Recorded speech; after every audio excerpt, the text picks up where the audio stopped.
کہ جب بھی ہم دیکھتے ہیں سماج میں بیماریاں ایک ایسی چیز ہے جس سے کوئی انسان ایکسیپشنل اور مستثنا نہیں ہے. کوئی انسان یہ نہیں کہہ سکتا کہ جو ہے وہ بیمار نہیں ہوتا، اسے بیماری نہیں ہوئی، وہ کبھی بیمار نہ ہوا، یا اگر نہ ہوا ہے تو مستقبل میں آنے والے فیوچر میں وہ جو بیمار نہیں ہوگا.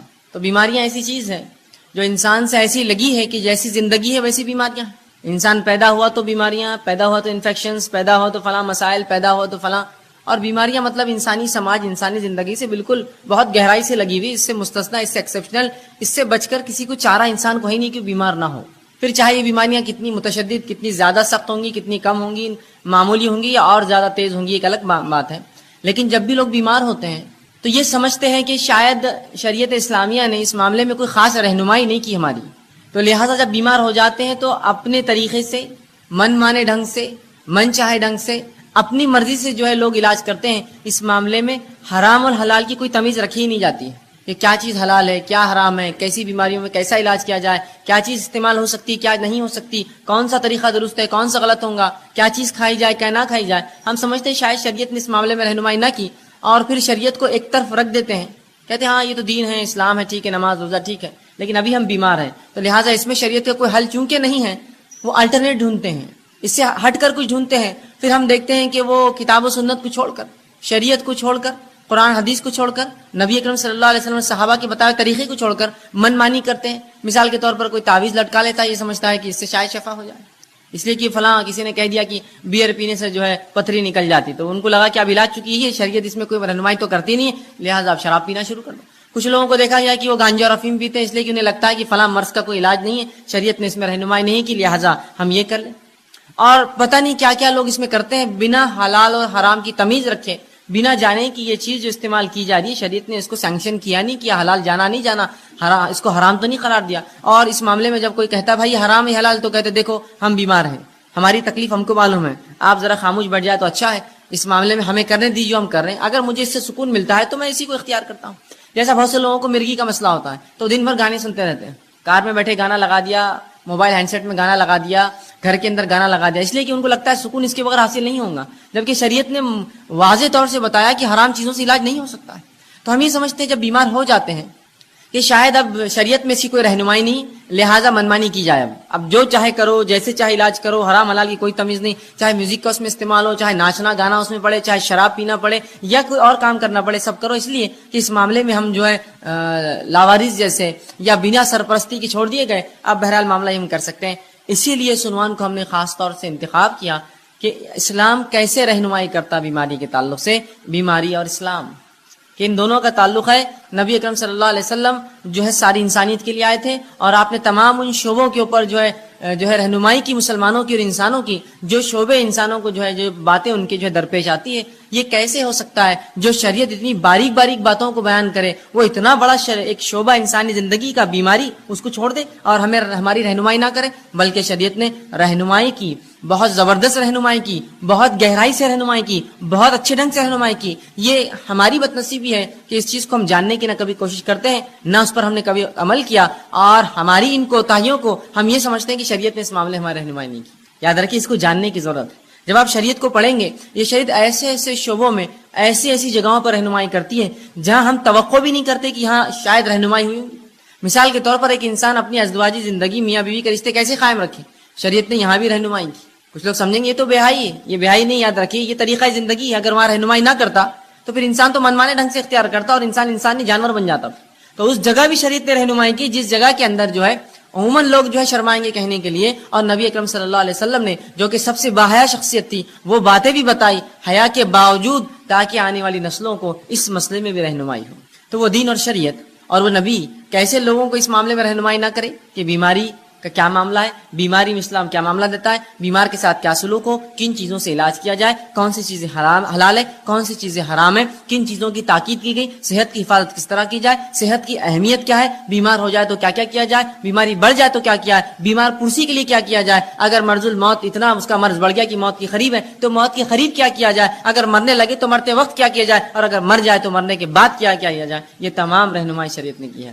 مکمل طور سے ہمارے بیماری سے لے کر علاج سے لے کر شفا یا غیر شفا کی حالت لے کر اور پھر موت اور پھر بالکل موت کے بعد کے تمام معاملات بتائے. میں انشاءاللہ عزیز آپ کو بیماری بیماری کے تعلق سے حلال و حرام چند باتیں، وہ چیزیں جن سے نبی اکرم صلی اللہ علیہ وسلم نے علاج کیا، اور وہ چند رہنمائی کی بیمار سے کیسے بیمار پرسی کرے، بیماری کا مومن کو کیا فائدہ ہوتا ہے، یہ تمام باتیں آج آپ کے سامنے رکھنے کی کوشش کروں گا۔ میں نے آپ کے سامنے جو ہے سورہ بنی اسرائیل سورہ نمبر 17 اس کی آیت نمبر 82 تلاوت کی۔ اللہ فرماتا ہے وَنُنَزِّلُ مِنَ الْقُرْآنِ مَا هُوَ شِفَاءٌ وَرَحْمَةٌ لِّلْمُؤْمِنِينَ، کہ ہم نے جو قرآن کو نازل کیا اس کے اندر جو ہے مومنوں کے لیے شفا اور رحمت ہے، وَلَا يَزِيدُ الظَّالِمِينَ إِلَّا خَسَارًا، اور ظالموں کو اس کے میں خسارے کے علاوہ، ظالموں کو اس سے نقصان کے علاوہ کچھ نہیں ملتا۔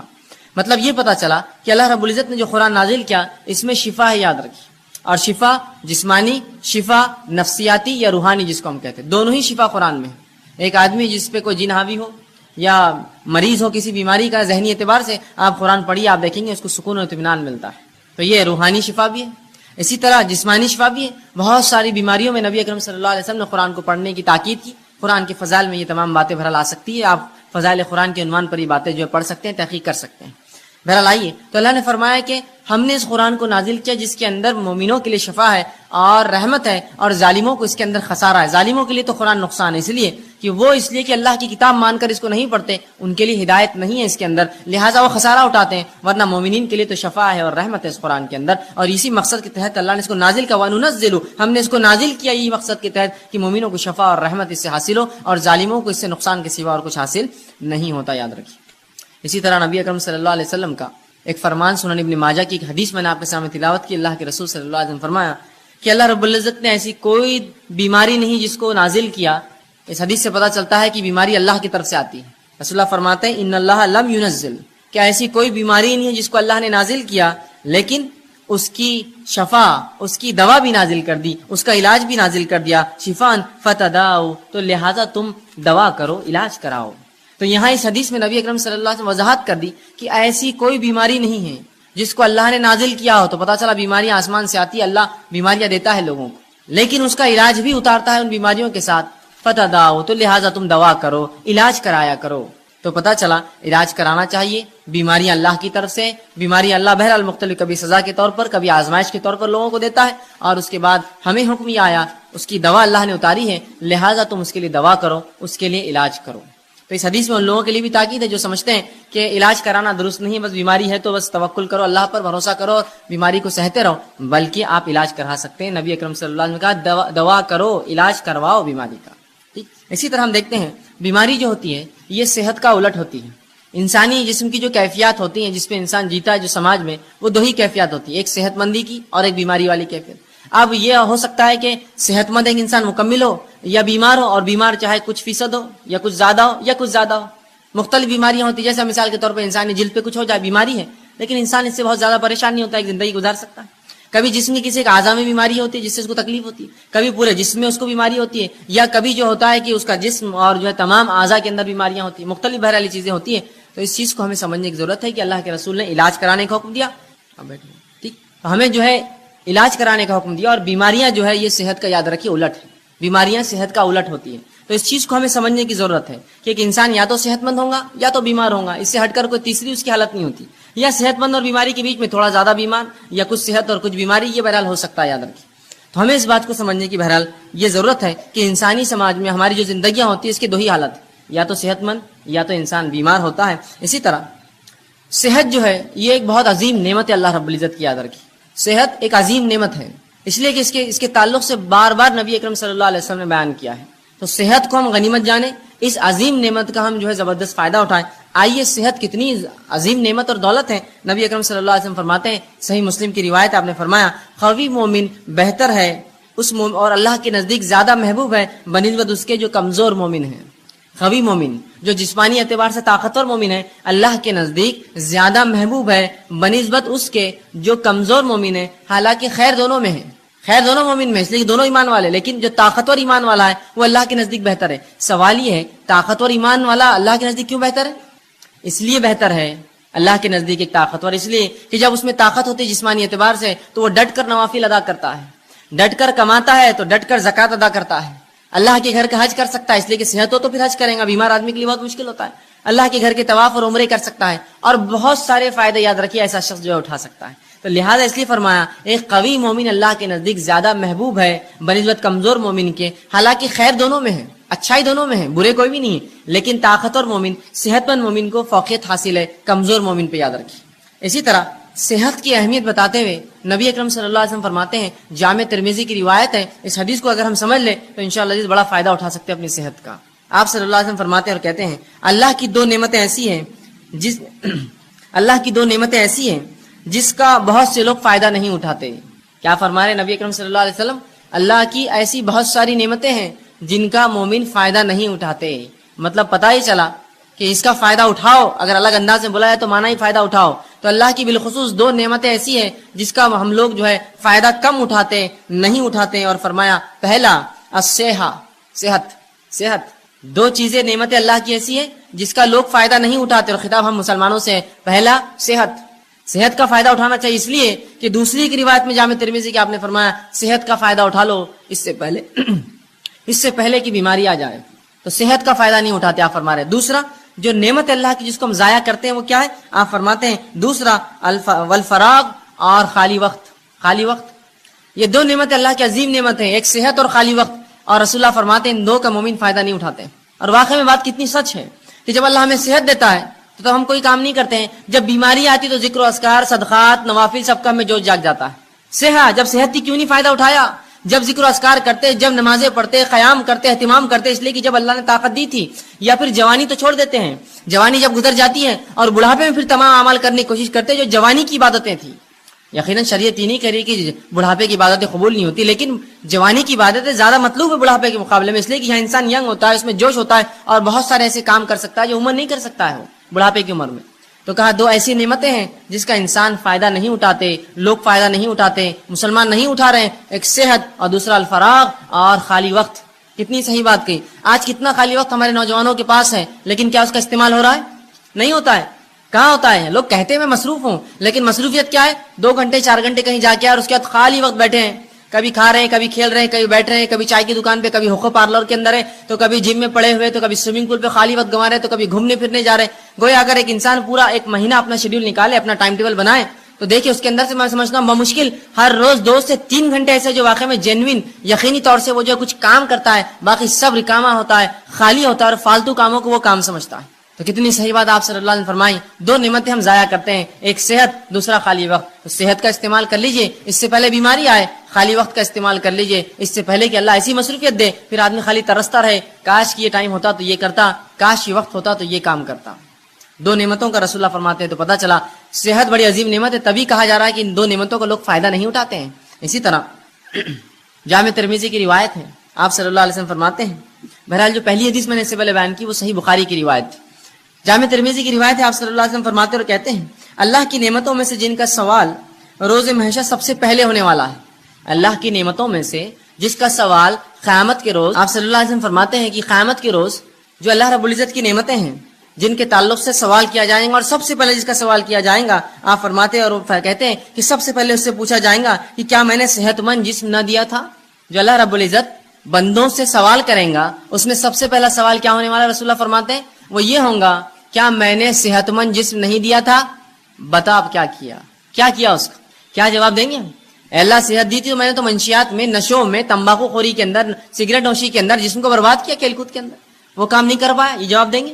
سوال ہونے والا ہے, صحت دیا تھا, جسم دیا تھا, اچھا کیا استعمال کیا, کتنی نمازیں پڑھی, کتنے نوافل کا اہتمام کیا, مال و دولت دیا تھا اس کے ساتھ صحت دی تھی, کتنے حج اور عمرے کیے, نے کیسی اپنی صحت کو لگایا, میری راہ میں کوئی کوشش کی, مومنوں کی کبھی مدد کی, مصیبت زداؤں کے لیے آگے بڑھا, جو جسمانی قوت تھی اس کا استعمال کیا, اس کے ساتھ مالی اثر.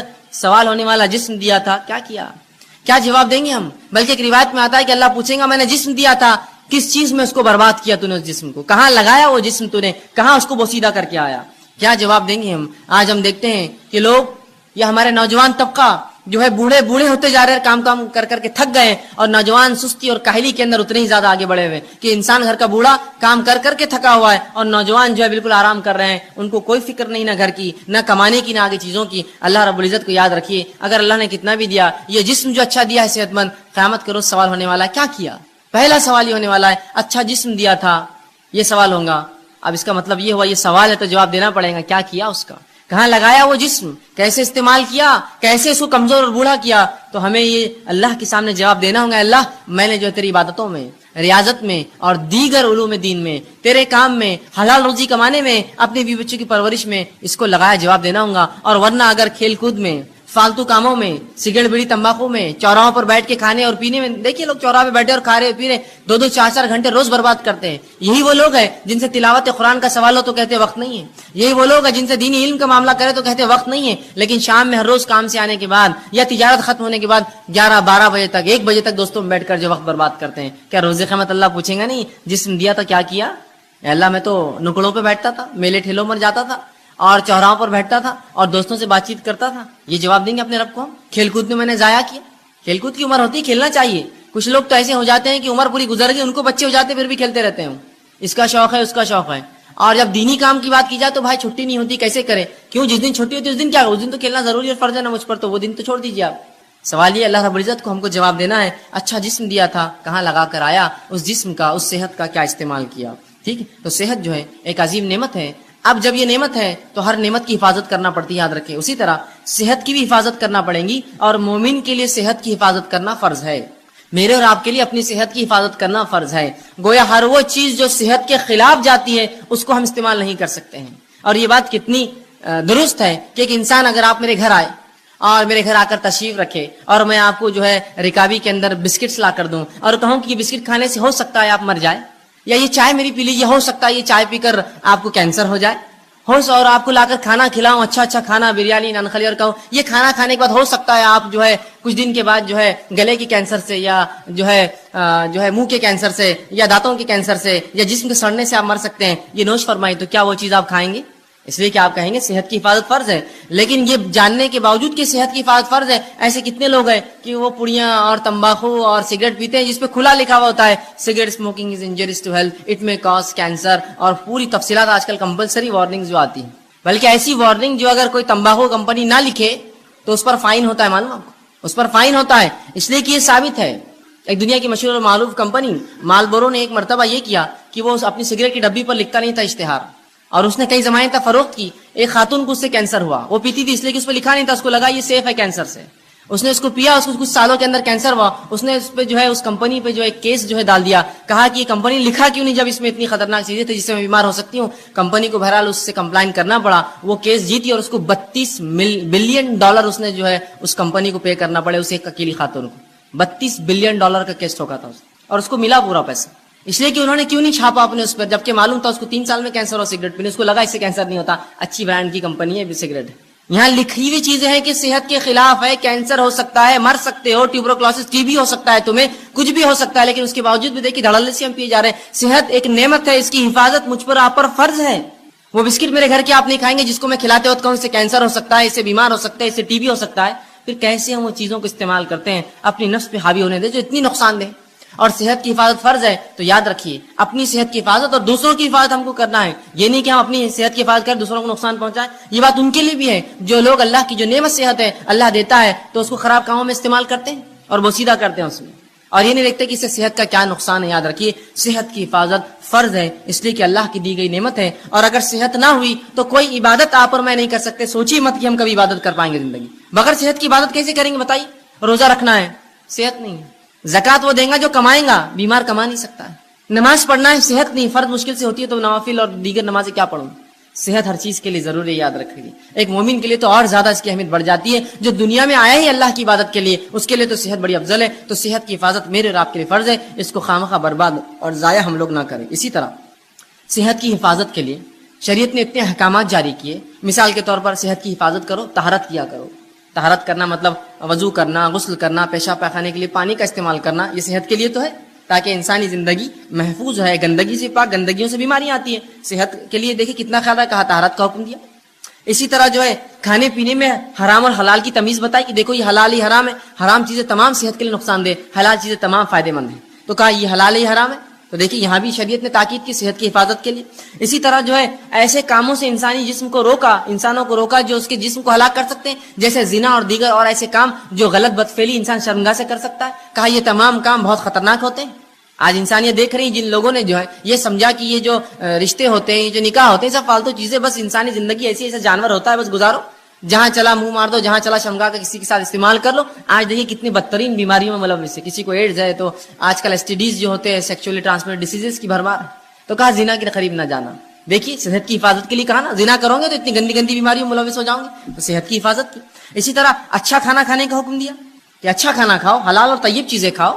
اسی طرح جو ہے کثرت کرنے کا حکم دیا کہ صحت کو اچھا رکھو، جس کے لیے کثرت ورزش کیا کرو۔ اسی طرح کھیل کود کا بھی حکم دیا، وہ کھیل کود جو انسانی جسم کو اور سماج کے لیے فائدے مند ہوتا ہے، جیسا گھڑ سواری ہو سکتا ہے، آرچری ہو سکتا ہے، شوٹنگ ہو سکتا ہے، جو انسانی نفس کو فائدہ دے، کچھ اس میں جو ہے ایسے ہنر پیدا کرے جو فائدے مند ہے، تیرنا سیکھے، یہ سب اچھی چیزیں، سائیکلنگ کرے، رننگ سیکھے، یہ سب انسانی۔ تو کثرت کا حکم دیا، کھیل کود کا حکم دیا، اور بہت ساری ایسی دیگر احکامات سنائے تاکہ ایک مومن صحت مند رہے۔ یاد رکھیں صحت کا شریعت نے بڑا خیال رکھا، اور اسی کے لیے حرام حلال، اچھا اور برے کی تمیز رکھی۔ یہاں مت جاؤ، یہاں جاؤ، یہ مت کرو، یہ کرو، یہ سب صحت کے لیے۔ طہارت کرو، طہارت کیا کرو، یہ تمام چیزیں میری اور آپ کے صحت کے لیے شریعت نے کی۔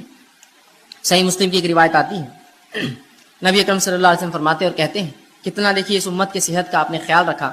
اور رسول اللہ فرماتے ہیں، یہ غائب کے علم میں سے آپ فرماتے اور کہتے ہیں، برتن کو اور پانی کی جو تھیلیاں ہوتی تھی اس زمانے میں چمڑے میں پانی بھرا جاتا تھا، تو اس کو رات میں باندھ کر رکھا کرو، اس لیے کہ سال میں کوئی ایک دن ایسا ہوتا ہے کہ اللہ رب العزت آسمان سے بیماری نازل کرتا ہے، اور وہ بیماری جو ہے آسمان سے اترتی ہے، اور ایسی کسی کھلی چیز کو جب پاتی ہے جس کا ڈھکن رکھا نہ گیا ہو، کوئی کھانے کا برتن جس پہ ڈھکن نہ ہو، اس کا منہ بند نہ ہو، یا کوئی پانی کا ایک برتن ہو جس کا منہ بند نہ ہو، تو اس میں داخل ہو جاتی ہے۔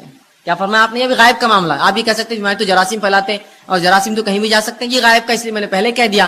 اللہ بیماری کو جب نازل کرتا ہے، رسول اللہ فرماتے ہیں ہر روز اپنے برتنوں کو کھانے کی ڈھکا کرو اور پانی پینے کی چیزوں کو بند رکھا کرو، اس لیے کہ سال میں ایک دن ایسا ہوتا ہے جب اللہ آسمان سے بیماری کو نازل کرتا ہے، اور وہ بیماری جو انسانوں میں آتی ہے، اور ہر وہ کھلی چیز، کھلا برتن اور کھلا پانی کا جو حصہ ہوتا ہے اس میں داخل ہو جاتی ہے۔ تو کہا کھانے پینے کی چیزوں کو ڈھکا رکھو۔ ویسے بھی کھانے پینے کی چیزوں کو آپ ڈھکیں گے تو یہ بیماری سے تو آپ بچے ہی رہیں گے، ساتھ میں گندگیوں سے، مکھی مچھر سے، غلاظت سے، دھول مٹی سے، اور پتہ نہیں کیا کیا کتنے فائدے ہیں۔ تو آپ سال بھر ڈھکے رکھیں، کہ تو ایک دن کب آئیں گا نہیں پتا ہے، تو گویا سال بھر ڈھکیں گے، مطلب سال بھر اپنے کھانے اور پینے کی حفاظت کرو، کھلا مت چھوڑا کرو، گندگی مت داخل ہونے دو۔ دیکھیے کتنا جو ہے شریعت نے حفاظت کی صحت کی ایک مومن کر ایک مسلمان۔ اسی طرح بیماری جو ہوتی ہے وہ صحت کی الٹ ہوتی ہے۔ اب بیماری کیا ہے؟ بیماری کو ہم یوں کہہ سکتے ہیں، اس کی تعریف میں دے سکتے ہیں کہ انسانی جسم میں کوئی اعضا میں تکلیف ہو یا کمی ہو یا بگاڑ آ جائے، پورے انسانی جسم میں یا کسی ایک اعضا میں کوئی تکلیف ہو یا بگاڑ آ جائے، یہ بیماری ہوتی ہے۔ انسانی جسم میں مطلب پورے شریر میں، پورے جسم میں، یا کسی ایک اعضا میں، ہاتھ پیر سر کان ناک منہ گلا انگلیاں، کچھ بھی ہو سکتا ہے، کسی ایک اعضا میں کوئی تکلیف ہو یا اس میں کوئی بیماری ہو، اس چیز کو یا اس میں کوئی بگاڑ آ جائے یا کمی آ جائے، اسے بیماری کہا جاتا ہے۔ سر درد ہو رہا ہے، بلڈ پریشر ہے، شوگر ہے، یہ پورے جسم کی بیماریاں خون کے اندر رہتی ہیں۔ ہاتھ میں تکلیف ہے، ہاتھ کھینچتا ہے، پیر میں فلاں ہے، انگلیاں خراب ہو جا رہی ہے، فلاں ہوتا ہے، کان میں ٹیچ، تو یہ اعضا کی بیماریاں۔ تو کوئی بھی چاہے پورے جسم میں کوئی چیز ہو تکلیف دے یا جو ہے کسی اعضا میں، اسے بیماری کہا جاتا ہے، یاد رکھیں۔ اسی طرح بیماری جو ہوتی ہے یہ مومنوں کے لیے آزمائش ہوتی ہے، یاد رکھیں، بیماری مومنوں کے لیے آزمائش۔ اور اللہ رب العزت مومنوں کو کیوں آزماتا ہے؟ وہ اس لیے آزماتا ہے تاکہ جانے، جانچے، پرکھے کہ جب ہم دعویٰ کرتے ہیں ایمان کا تو کتنے سچے ہم دعوے میں، اور جب اللہ اس دعوے کے مطابق آزمائش کرتا ہے تو کتنے کھرے اس آزمائش میں اترتے ہیں۔ تو اللہ رب العزت مومنوں کو آزماتا ہے بیماری کے ذریعے۔ تو یاد رکھیے مسلم کی روایت ہے، صحیح مسلم اور مسند احمد کی، آپ صلی اللہ علیہ وسلم فرماتے ہیں مومن کا معاملہ بڑا عجیب ہے، جب اللہ اسے فراوانی دیتا ہے، خوشحالی دیتا ہے تو اللہ کا شکر بجا لاتا ہے، یہ اس کے لیے خیر ہے، ثواب کا باعث ہے۔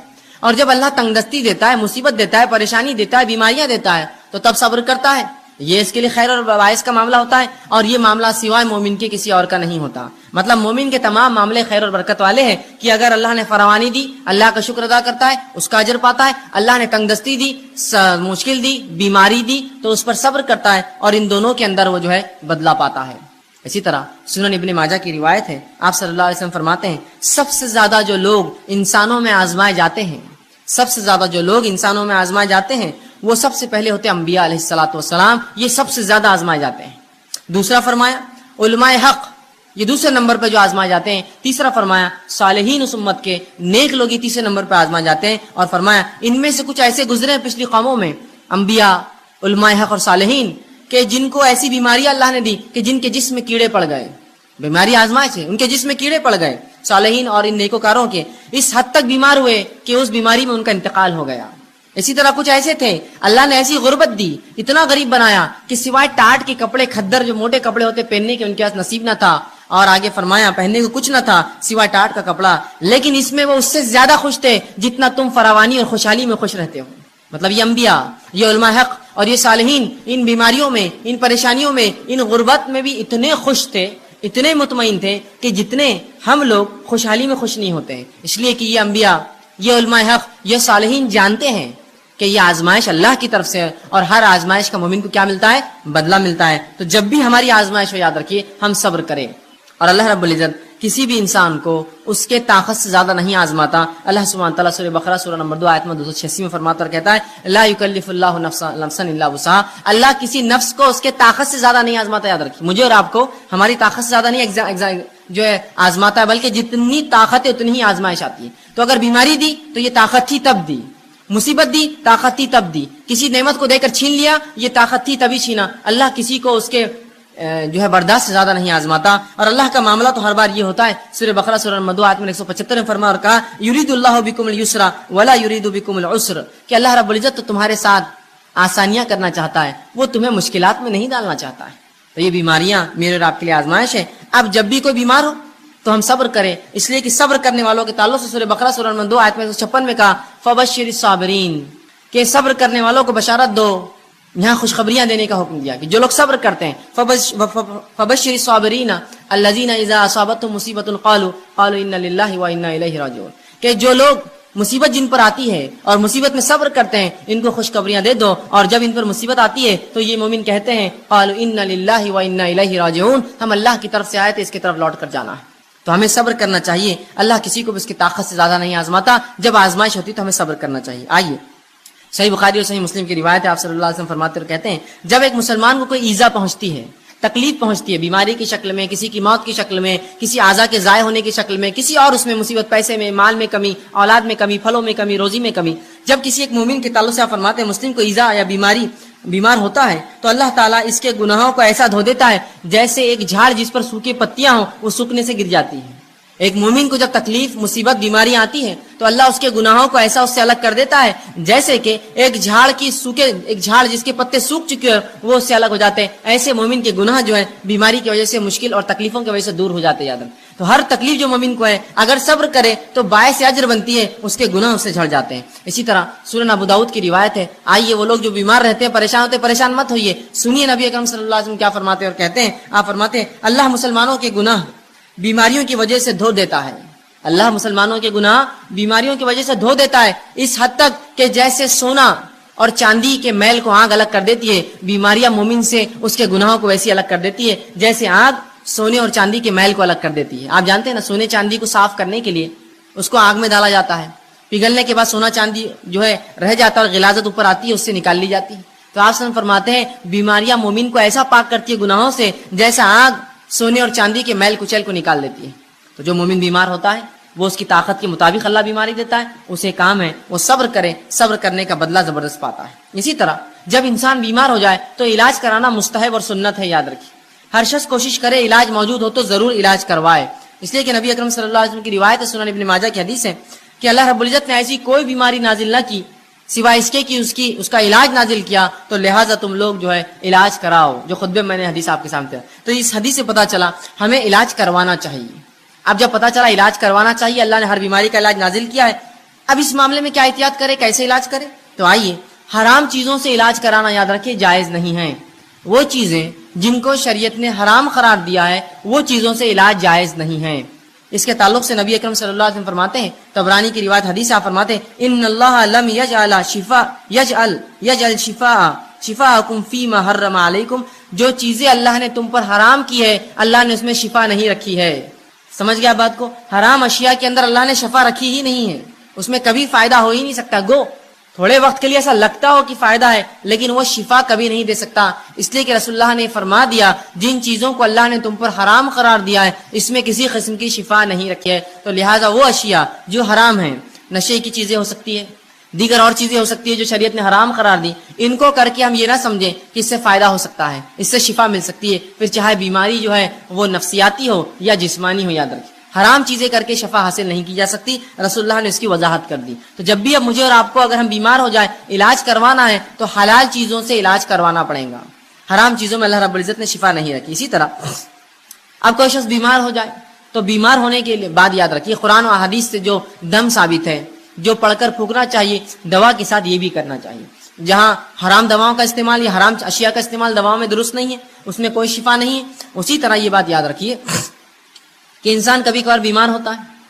بیماری ایسی ہوتی ہے کہ اس کو جو ہے جہاں دعا کی ضرورت ہے وہاں دوا اور دعا دونوں کی ضرورت ہوتی ہے. یاد رکھ آج بہت سارے لوگ اسی گواہی دیں گے ایسے بہت ساری تھراپیز نکلی ہے جن تھراپیز میں یہ ہوتا ہے کہ صرف مریض کے آنکھ پر ہاتھ پھیرا جاتا ہے. صرف ہاتھ پھیرا جاتا ہے اور اس سے اس کو فائدہ ہوتا ہے. صرف ہاتھ پھیرتے ہیں آپ جائیے ان کے پاس خالی ہاتھ پھیرتے ہیں. جبکہ نبی اکرم صلی اللہ علیہ وسلم نے اپنی زندگی میں تمام کام کر کے بتا دی. آپ لوگوں کے پاس جاتے ان پر دعا پڑھ کر دم کرتے اور سہلاتے ان کو. وہ اعضاء کے اوپر ہاتھ رکھتے جہاں بیمار ہے. تو آج بہت سی تھراپیز ایسی بہرحال ڈیولپ ہو رہی ہے. دھیرے دھیرے الٹرنیٹ میڈیسنس آئیں گے مارکیٹ میں جس میں یہ ہے کہ صرف سہلایا جائے تو اس سے فائدہ ہو رہا ہے لوگوں کو. ٹھیک ہے تو لوگ یہ سوچتے ہیں کہ خالی دم کرنے سے پھونکنے سے کیا فائدہ ہوگا. بہت سارے فائدے ہوتے ہیں. اللہ کے کلام کا اثر ہوتا ہے. نبی اکرم صلی اللہ علیہ وسلم کو جو باتیں اللہ نے بتائی ان کلام میں اثر ہوتا ہے. تو اب اگر کوئی بیمار ہو جائے تو حرام چیزوں سے علاج نہ کرے. دوسرا انسان اپنے نفس سے دم بھی کرے. سب سے پہلے اللہ سے پناہ طلب کرے اور پھر دنیاوی دوا کی طرف جائے. ہم سے جو کوتاہی ہوتی وہ یہ ہے ہم جو ہی بیمار ہوتے سب سے پہلے ہم کہتے ہیں کہ ڈاکٹر بس ڈاکٹر کا نام لے کے بھاگ گئے اور سمجھتے کہ اب ڈاکٹر صاحب نے جو دیا اس سے شفا تو ہونا ہی ہے. سب سے پہلے یہ کہے اللہ تو نے مجھے بیماری دی مجھے صبر دے اس بیماری کا اجر دے اور اپنے نفس کو دم کرے جو دعائیں بتا گئی وہ کرے اور ساتھ میں دوا بھی کریے آپ. تو ہم دوا کا طریقہ کیا اپناتے ہیں پہلے فوراً بھاگتے ڈاکٹر کے پاس یہ سمجھتے ہیں مکمل 100% شفا اللہ نے اس کے ہاتھ میں رکھی ہے اور لہٰذا آپ جب یہ دوا دیں گا تو میں جو ہے مشفی شفا یاب ہو جاؤں گا مجھے اس سے صحت مل جائیں گی. یاد رکھیے غلط.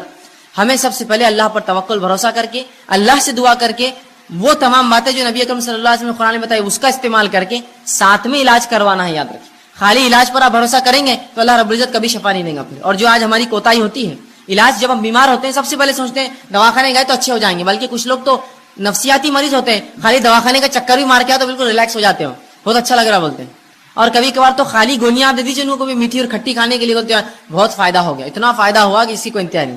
صرف جو نفسیاتی تھی اگر آپ خالی نفسیاتی سوچ کر اتنا فائدہ محسوس کر سکتے ہیں تو سوال ہی جب اللہ پر بھروسہ رکھ کر وہ دعاؤں کو آپ دم کریں گے کتنا اللہ فائدہ دیں گا. آدھی بیماری کا مسئلہ تو وہیں حل ہو جاتا ہے. تو کوشش کرے کہ اپنے نفس پہ دم کرے. آئیے وہ تمام باتیں جو نبی اکرم صلی اللہ علیہ وسلم نے بتائی دم کے تعلق سے مختصر کچھ روایتیں آپ کے سامنے رکھتا ہوں. نبی اکرم صلی اللہ علیہ وسلم فرماتے اور کہتے ہیں دم کے تعلق سے لا باسا بالرقا ما لکم یکن فیہ شرک کہ ایسے دم کرنے میں ایسی چیز پڑھ کر دم کرنے پھونکنے میں کوئی حرج نہیں جس کے اندر شرک نہ ہو. اور خود نبی اکرم صلی اللہ علیہ وسلم جو بیمار ہوئے اور مرض الموت آپ کا جو تھا آپ نے عائشہ رضی اللہ عنہا سے کہا کہ مجھے پڑھ کر دم کرو اور مائی عائشہ رضی اللہ عنہا آپ صلی اللہ علیہ وسلم پر جو ہے سورہ فلق اور سورہ ناس پڑھ کر معوذتین پڑھ کر دم کرتی گئی اور دم کرنے کے بعد اپنے ہاتھوں سے نبی اکرم صلی اللہ علیہ وسلم کو سہلاتی گئی ہاتھ پھیرتی گئی. تو پتہ چلا دیکھیے رسول اللہ بیمار تھے آپ نے دوا بھی کی ساتھ میں دم بھی کرنے لگوایا. یہ ہمارے لیے بھی ہم بیمار ہو جائے تو دم کروائے. معوذتین خود پڑھی خود نہ پڑھ سکے گھر والوں کو تاکید کرے کہ پڑھ کر مجھ پر دم کرو. تو کہا ایسے دم میں کوئی حرج نہیں جس میں شرک نہ پایا جاتا ہو. تو لہٰذا ہم اپنے آپ کو دم کروائے وہ الفاظ اس میں شرک نہ ہو. اور قرآن حدیث میں اتنی بہترین دعائیں آ چکی ہیں میں سمجھتا ہوں دوسرے رقیہ یا رقیہ کی ضرورت ہی نہیں ہمیں دم کرنے کی. وہ آپ پڑھ کے دم کیجئے دیکھیے اس سے کتنے فائدے ہوتے ہیں. اسی طرح لوگ جب بیمار ہوتے ہیں اور بیماری اگر دور نہ ہو تو سب سے پہلے جہاں بھاگا جاتا ہے جو خیال جاتا ہے وہ کیا ہے. مثال کے طور پر ایک انسان کو بیماری ہے اب بیماری ختم نہ ہو رہی ہے اللہ کی لمبی آزمائش ہے تو سب سے پہلے دھیان کیا جاتا ہے دیکھو اب اسلام میں اس کا علاج نہیں ہے اور دواؤں میں اس کا علاج نہیں اور جھاڑوں کے پاس اور پہاڑوں پر اور پتھروں پر اور جھرنوں پر پتہ نہیں کہاں کہاں جاتے ہیں اور مختلف قسم کے شرک کرتے اور سمجھتے ہو اس میں شفا ہے. یہ بات کی گواہی سب دیں گے جبکہ شریعت نے یہاں بھی رہنمائی کی کہا بیماری اللہ کی طرف سے صبر کرو اس کا بدلہ طلب کرو اور حلال چیزوں سے علاج کرو اور جو دم ہے کتاب و سنت ثابت وہ دم کرو لیکن خراب حرام کام نہ کرو. تو سب سے پہلا کام جو کرتے ہیں ہم لوگ تعویذات تعویذ کی طرف سب سے پہلے متوجہ ہوتا ہے. یہ تعویذ یہاں باندھ لو تو ہاتھ کی بیماری دور, وہ تعویذ پیر پہ باندھ لو تو پیر کی بیماری دور, یہ تعویذ کمر پہ باندھ لو تو کمر کا مسئلہ حل ہو گیا, یہ تعویذ کو سر پہ باندھو تو یہ مسئلہ ہو گیا, یہ کڑا پہننے سے بیماری دور رہتی, فلاں کڑا ہاتھ پہ باندھنے سے یہ ہے, چاندی کا کڑا پیر میں ڈالے تو یہ ہوتا, کان میں ایک بالی ڈالے تو مرغی کا مرض دور ہو جاتا, فلاں کرے تو فلاں ہوتا, ناک ٹوچ دی تو فلاں ہوتا, اور ہما اقسام کی وہاں کڑا لگا دی تو یہ ہوتا, یہاں چھلا ڈالے تو فلاں ہوتا, وہاں بلا اگر رکھے چاندی کا تو وہ مسئلہ ہو جاتا, وہاں گھوڑے ہوتے ہیں نا گھوڑے بنے ہوئے، پتہ نہیں ہاتھی بنے ہوئے لے جا کر اور جو بلے رکھتے ہیں چاندی کے، یہ ڈالنے سے فلاں ہوتا، وہاں خفل ڈالنے سے یہ ہوتا، وہاں تاگا باندھنے سے مسئلہ ہوتا، یہاں کوڑی اور سیپی رکھنے سے یہ مسئلہ ہو جاتا، وہ دھاگا کالا یوں باندھے، یہ پیلا دھاگا، دانت نکلنے کے لیے بچوں کی آسانی ہو تو فلاں پتہ نہیں تعویذ پہنا دیا جاتا، ہاتھ میں فلاں رکھے تو نظر نہیں لگتی. یہ تمام فالتو باتیں، یہ خرافات ہے، یاد رکھیے یہ تمام حرام چیزیں ہیں. نبی اکرم صلی اللہ علیہ وسلم نے جہاں پڑھ کر دم کرنے کا حکم دیا وہیں تعویذ اور گنڈوں کی حرمت یاد رکھی بیان کی کہ یہ تعویذات کچھ نہیں کر سکتے انسان کو. آئیے جو لوگ تعویذات پہنتے بیماری کے علاج کے لیے، سنیے نبی اکرم صلی اللہ علیہ وسلم کیا فرما رہے ہیں. آپ نے مسند احمد کی روایت ہے، فرمایا اور کہا من علق تمیمۃ فقد اشرک، جس نے کسی بیماری کے علاج کے لیے، کسی فتنے سے بچنے کے لیے، شیطانی وسوسوں سے بچنے کے لیے، کسی آفت کو ٹالنے کے لیے، کسی اچھائی کو لانے کے لیے تعویذ لٹکا لیا، من علق تمیمۃ فقد اشرک، اس نے شرک کیا. اندازہ لگا رہے آپ شرک کسو کہتے ہیں؟ اللہ کے ساتھ اس تعویذ کو شریک کیا. ابھی تعویذ کی شکل تاگے ہو سکتے ہیں، دھاگے ہو سکتے ہیں، کڑے ہو سکتے ہیں، مالے ہو سکتے ہیں، سیپی ہو سکتے ہیں، کوڑیاں ہو سکتے ہیں، اور پتہ نہیں کیا کیا، انسانی کھوپڑی کی ہڈیاں ہو سکتی ہے، جانوروں کی جو ہے جلدیں ہو سکتی ہے، الو ہو سکتا ہے، کووا ہو سکتا ہے، تیتر بٹیر، کچھ بھی پتہ نہیں. لوگ کہتے ہیں یہ کرنے سے بہت فائدہ ہوتا ہے، فلاں کرو، الو کو کاٹ کے ذبح کرو تو یہ ہوتا ہے، بڑواغل کو فلاں کرو تو یہ ہوتا ہے، فلاں چیز کی تمام حرام چیزیں. یا کوڑی لگا دی تو یہ ہوتا ہے، سیپی ٹھوکے تو یہ ہوتا، مالے سے ہوتا، کنکر سے ہوتا، موتی سے ہوتا، سیپی سے ہوتا، یہ تمام حرام. جس نے اس عقیدے سے کوئی ایسی چیز لٹکا لی کہ اس سے برائیاں دور ہوتی ہے، بلائیں دور ہوتی ہے، آفتیں دور ہوتی ہے، اچھائی آتی ہے، بیماریاں جاتی ہے، تو کہا من علق تمیمۃ فقد اشرک، اس نے شرک کیا، وہ اللہ کے ساتھ اس نے اس تعویذ کو شریک کر دیا. اب بہت سے لوگ بولتے تاگا تو ہے، کیا ہوتا ہے یہ تاگا؟ اگر ہاتھ پر رہ گیا اور مر گئے تو آخرت میں اللہ رب العزت رب نہ ہوا، آخر میں اللہ کہیں گا اس تاگے سے ہی مانگ لے جو مانگنا ہے، میرا بندہ تو کہاں تھا، تو نے تو اس پہ اعتقاد رکھا، کیا برا حال ہوگا. آئیے سنیے نبی اکرم صلی اللہ علیہ وسلم آگے کیا فرماتے. مسند احمد کی یہ بھی روایت آپ فرماتے من علق تمیمۃ فلا اتم اللہ لہ ومن علق ودعۃ فلا ود اللہ لہ. سنیے اللہ کے رسول فرماتے ہیں جو تعویذ گلے میں لٹکا دے اللہ اس کی کبھی مراد پوری نہ کرے. رسول اللہ بدوا دے رہے ہیں اس کو، جو تعویذ گلے میں لٹکا لے اللہ اس کی مراد کبھی پوری نہ کرے. اور جو کوڑیاں اور سیپیاں، نبی اکرم صلی اللہ علیہ وسلم کے زمانے میں لوگ جانوروں کی چیزوں کی حفاظت کے لیے کوڑی اور سیپی لٹکاتے، مطلب تعویذ لٹکاتے بیماری نہ آنے کے لیے، کوڑیاں اور سیپی لٹکاتے کہ برائی نہ آئے، خیر کو لانے والا. تو کہا جو کوڑی اور سیپی لٹکا لے، آپ نے فرماتے ہیں جو لٹکا لے اللہ رب العزت اسے کبھی آرام نہ دے. جو تعویذ لٹکا لے اللہ رب العزت آپ فرما رہے ہیں کہ اس کو جو ہے کبھی جو ہے اللہ کے رسول فرماتے ہیں کہ اس کی مراد پوری نہ کرے اللہ، جس نیت سے ٹانگ کبھی نہ کرے. اور جو سیپی لٹکا لے، کوڑیاں اس زمانے میں لوگ لگاتے تھے تاکہ اس سے خیر آئے، فرمایا اللہ اس کو کبھی آرام نہ دے. اسی طرح آپ صلی اللہ علیہ وسلم نے مسند احمد کی روایت ہے ایک شخص کو دیکھا جس کے ہاتھ میں ایک ڈنڈ پر ایک کڑا تھا. بہت سے لوگ پہنتے نا چاندی کے کڑے، چھلے، پتہ نہیں مالے، گلے میں دھاگے تاگے. سن لیجئے وہ لوگ غور سے سنیے. نبی اکرم صلی اللہ علیہ وسلم ایک شخص کو دیکھا کہ ہاتھ میں اس کے کڑا تھا ڈنڈ پر. آپ صلی اللہ علیہ وسلم نے کہا افسوس یہ کیا ہے، کیا باندھ رکھا تو نے ہاتھ پر؟ یہ تو شخص نے کہا اللہ کے رسول یہ میں نے اس لیے پہنا ہے کہ اس سے ایک جلد کی بیماری نہیں ہوتی ہے، اسکن کا ایک ڈیزیز نہیں ہوتا ہے، اس وجہ سے میں نے کڑا پہنا ہے. تو کہا کہ تو اسے فوراً اتار دے ورنہ اللہ رب العزت جو ہے تجھے اس میں ملوث کر دے گا، اس بیماری کو ڈال دے گا، وہ بیماری میں تجھے ملوث کر دے گا. کہا فوراً اتار دے کڑا ورنہ اللہ تجھے اس بیماری میں ڈال دے گا. اور فرمایا اگر تو اس حال میں مر گیا، تیری موت ہو گئی کہ کڑا تیرے ہاتھ میں ہی تھا، مر گیا تو کبھی کامیاب نہیں ہوگا، آخرت میں کبھی کامیاب نہیں ہوگا. کیا فرمایا کہ تو نے جلد کے امراض کے لیے پہنا، اسے اتار دے، اگر تو نے اسے نہ اتارا تو تجھے بیماری اللہ دے دے گا، اور اگر تو مر گیا اس حالت میں تو آخرت میں تو کبھی کامیاب نہیں ہونے والا، اس لیے کہ تو نے شرک کیا. تو لہٰذا ہمیں حلال چیزوں سے علاج کروانا ہے، تعویذ گنڈوں میں کوئی علاج نہیں ہوتا. یاد رکھیں آپ دعائیں پڑھیے قرآنی، آپ دعائیں پڑھی نبوی، یہ علاج کا یاد رکھیے جائز طریقہ ہے. آپ بعض دعائیں جو نبی اکرم صلی اللہ علیہ وسلم نے دم کیا اپنے نفس پر جب آپ بیمار ہوتے تھے، تو آئیے وہ دعائیں آپ کے سامنے رکھتا ہوں. دیکھیے یہ تمام باتیں دنیاوی علاج کے ساتھ چل رہا ہے، آپ دنیاوی علاج کراتے ہوئے یہ تمام کام کر رہے ہیں. یاد رکھیے میں نے یہ نہیں کہا آپ سے کہ آپ دنیاوی علاج چھوڑ دیجیے اور باقی یہی کرتے رہیے، کافی ہے. آپ دواخانے بھی جائیے لیکن پہلے یہ ہوگا اور ساتھ میں پھر علاج کرواتے رہیے اور پھر صبر کرتے رہیے، اللہ سے دعا کرتے رہیے. تو علاج کے ساتھ یہ سب چل رہا ہے، اس لیے کہ یہ دونوں ملیں گے تو شفا ہے. یاد رکھیے. آئیے آپ صلی اللہ علیہ وسلم نے جو بعض دعائیں کی شفا کے لیے اس آپ کے سامنے رکھتا ہوں، بس مختصر رکھوں گا. صحیح بخاری کی روایت ہے آپ صلی اللہ علیہ وسلم جب کسی مریض کے پاس جاتے تو اس کے جسم پر ہاتھ رکھتے اور یہ دعا پڑھتے اس کی شفا کے لیے. دعا یوں اللہم رب الناس اذهب الباس اشفی انت شافی، کہ اے اللہ انسانوں کو پالنے والے، انسانوں کے رب، اس سے تکلیف دور فرما، اس سے تکلیف دور فرما. اشفی انت شافی، اس کو شفا دے، تو شفا دینے والا ہے. لا شفا الا شفاء، تیرے علاوہ کوئی اور شفا دینے والا نہیں ہے. شفاء لا یغادر سقما، ایسی شفا دے کہ جو بیماری کو بالکل نہ چھوڑے. یہ دعا کرتے اس بیمار کے لیے، جب آپ جاتے اس کو پڑھتے اور یہ دعا کرتے کہ مریض پر ہاتھ رکھ کر یہ دعا کرتے اللہم رب الناس اذھب الباس، اے اللہ جو انسانوں کا رب ہے اس سے اس کی بیماری کو دور کر. اور یقیناً جو آپ فرماتے آگے اشفی انت شافی، تو شفا دینے والا، تیرے شفا دینے کوئی نہیں ہے، لا شفاؤک الا شفاؤک، تیرے علاوہ کوئی شفا نہیں دیتا، شفاء لا یغادر سقما، ایسی شفا دے اس کو کہ اس کی بیماری کو بالکل نہ چھوڑے. تو ہم بھی جب مریض کے پاس جائے، کوئی گھر میں مریض ہو جائے، یہ دعا اس کے جسم پر ہاتھ رکھ کے پڑھیے، دیکھے شفا ملیں گی، ساتھ میں علاج بھی بہرحال کراتے رہیں. اسی طرح صحیح مسلم کی روایت ہے، ایک شخص نے آپ صلی اللہ علیہ وسلم کے سامنے درد کی شکایت کی، کہا اللہ کے رسول مجھے تکلیف ہو رہی ہے، کسی ایک اعضاء میں درد کی شکایت کی. نبی اکرم صلی اللہ علیہ وسلم جب یہ سنا، اس کی درد کی شکایت سنی، تو آپ نے فرمایا کہ تو اپنے اس اعضاء پر جہاں تکلیف ہے اپنا سیدھا ہاتھ رکھ اور 3 بار بسم اللہ پڑھ. پیٹ دکھ رہا ہے، پیر دکھ رہا ہے، اچانک سر میں درد شروع ہوا، پتہ نہیں لوگ کیا کیا کرواتے ہیں، سنت سے یہ ہے کہ ہاتھ رکھو اور 3 مرتبہ آپ نے فرمایا بسم اللہ پڑھ.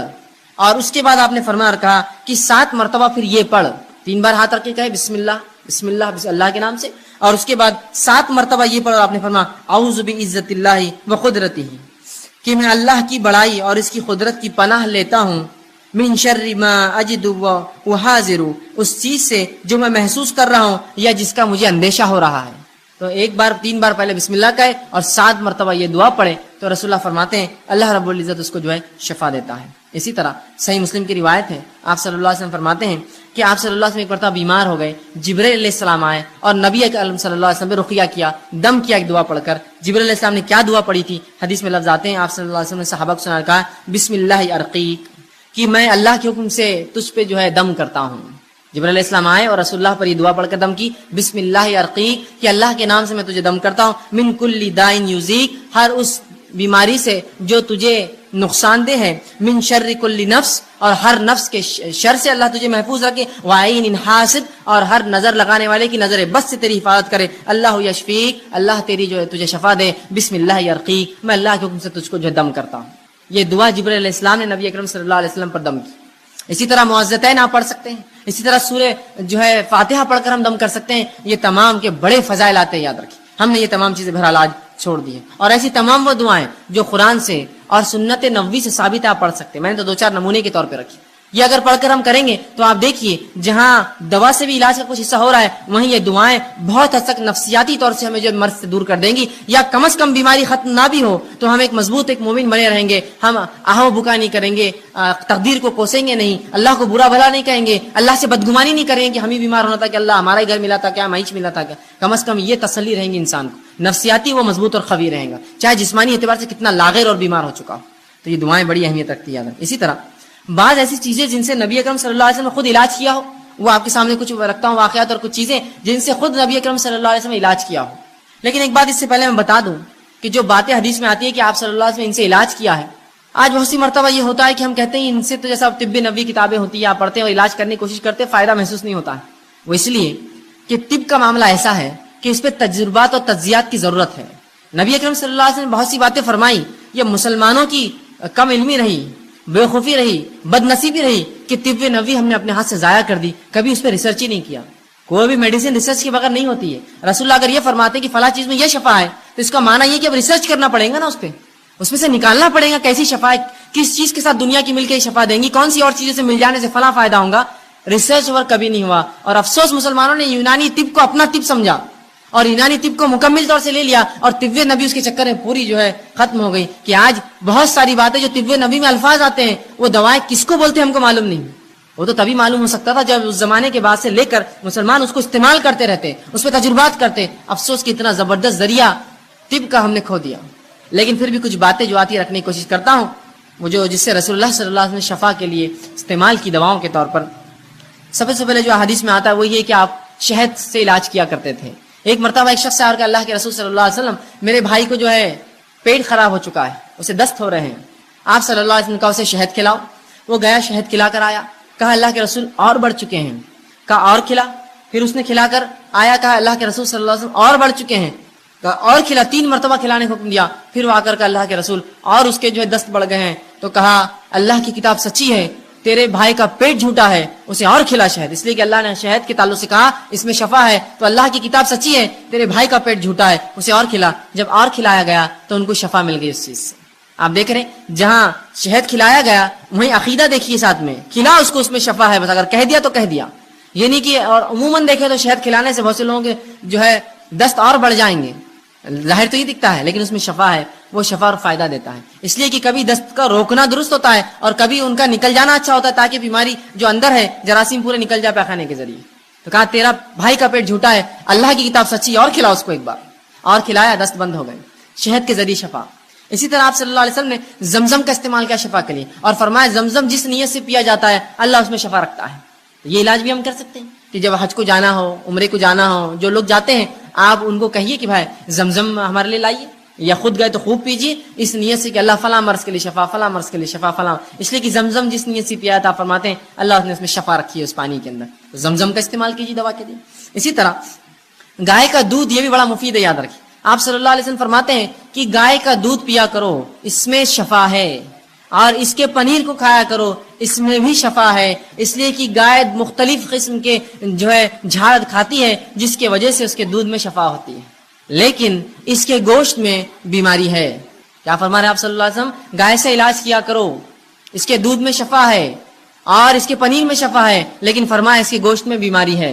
لیکن ہمارے پاس تو گائے کے گوشت کا معاملہ کیا ہوتا ہے آپ سب جانتے ہیں، اس کے بغیر کوئی دعوت مکمل نہیں ہوتی، اور اس حد تک اس کو کھایا جاتا ہے کسی کو انتہا نہیں۔ آپ کھا سکتے ہیں، حلال ہے ہی، حرام نہیں ہے، لیکن اگر بکثرت اس کو کھائیں گے تو اس میں بیماری ہے، یاد رکھیں کہ رسول اللہ نے واضح اور ایک نہیں ایسی 5 سے 6 روایت ہے اس میں کہا اس میں بیماری ہے، اس کے گوشت میں بیماری ہے۔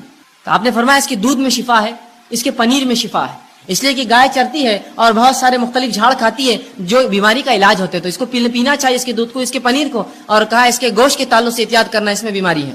تو حلال ہے ایسا گوشت کھانا، لیکن بکثرت کھائیں گے تو بیماری ہو سکتی ہے، یاد رکھیں رسول اللہ نے فوراً وضاحت کر دی اس میں بیماری، اور تمام احادیث صحیح ہے، یاد رکھیں۔ تو گائے کے دودھ سے علاج کروائیے، اسی طرح بچوں کو پلائیے، خود پیجیے بیمار ہو تو، بڑا شفا اس میں فائدہ ہے۔ اسی طرح آپ نے زیتون کے تیل کے تعلق سے کہا، زیتون کے تیل میں بھی شفا ہے، کوشش کریں کہ زیتون کا تیل ہم استعمال کریں۔ اب لیکن بہرحال اب کیسے استعمال کریں اس کو تو ظاہر سی بات ہے تجربات کرنے پڑیں گے۔ اب جو لوگ تجربے کرتے ہیں مختلف چیزوں میں ملا کر زیتون کا تیل کیا فائدہ ہوتا ہے ان سے پوچھنا پڑے گا کیسا ہوتا ہے بول کر۔ اسی طرح کلونجی میں آپ نے فرمایا شفا ہے، اور کلونجی کے تعلق سے فرمایا کہ تم جو کالے دانے کلونجی جس کو کہتے ہیں اس کو اگر ساتھ کھایا کرو اس میں بڑی شفا ہے، اور فرمایا اس کے تعلق سے کہ جو اسے کھاتا ہے اس میں موت کے علاوہ تمام چیز کا جو ہے شفا ہے، تمام چیز کی سوائے موت کے، کلونجی، تو کلونجی کھایا کریں اس میں بھی شفا ہے۔ اسی طرح اجوا کھجور کے تعلق سے آپ نے فرمایا اس میں بھی شفا ہے۔ اجوا کھجور وہ کھجور ہوتی ہے جو نبی اکرم صلی اللہ علیہ وسلم کے زمانے میں ایک مخصوص احاطہ ہے اس کے اندر اگتی تھی، اسے اجوا کہتے ہیں۔ تو اجوا کھجور جو کھاتا ہے آپ فرماتے ہیں جس دن وہ کھائے نہار پر 7 اجوا کھجور، اس دن جادو اور اس پر زہر اثر نہیں کرتا۔ اسی طرح اجوا کے علاوہ فرماتے ہیں کہ ہجامہ میں بھی شفا، ہجامہ سمجھتے ہیں، کپنگ جس کو کہتے ہیں، جس کے اندر بلیڈ کے ذریعے کچھ کٹس لگائے جاتے ہیں اور خون نکالا جاتا ہے مختلف جگہ سے، گردن کے پیچھے سے، سر پر سے، یا مختلف اعضاء جو تکلیف دیتے ہیں اس کو ہجامہ کہتے ہیں۔ ٹھیک، آپ یہ بھی کر سکتے ہیں، کپنگ کہتے ہیں اس کو انگلش میں، یہ بھی بڑی فائدہ مند ہے۔ آپ صلی اللہ علیہ وسلم نے خود اس کو کروایا تھا ایک حج کے اندر، جب آپ گئے تھے حج میں اور آپ صلی اللہ علیہ وسلم میں کچھ تکلیف تھی، آپ نے ہجامہ کرایا تھا، تو آپ یہ بھی کروا سکتے ہیں، اس کے اندر بھی شفا انسانوں کے لیے تکلیف دہ جگہوں پر اور مختلف جو اعضاء پر یہ کیا جاتا ہے، تو ہجامہ آپ کرا سکتے ہیں، اس میں شفا ہے۔ اسی طرح آپ صلی اللہ علیہ وسلم نے کہا سرمے کے تعلق سے سرما لگایا کرو، اس آنکھیں جو ہے صاف رہتی ہیں، تو سرما بھی ایک قسم کا جو ہے آنکھوں کی حفاظت کے لیے آپ بالکل لگا سکتے ہیں، اس میں کوئی حرج نہیں، اور یہ بھی سنت نبوی ہے کہ آپ صلی اللہ علیہ وسلم سرما لگاتے تھے۔ ٹھیک ہے، اسی طرح ٹھنڈے پانی سے بخار کا علاج آپ صلی اللہ علیہ وسلم کرتے تھے۔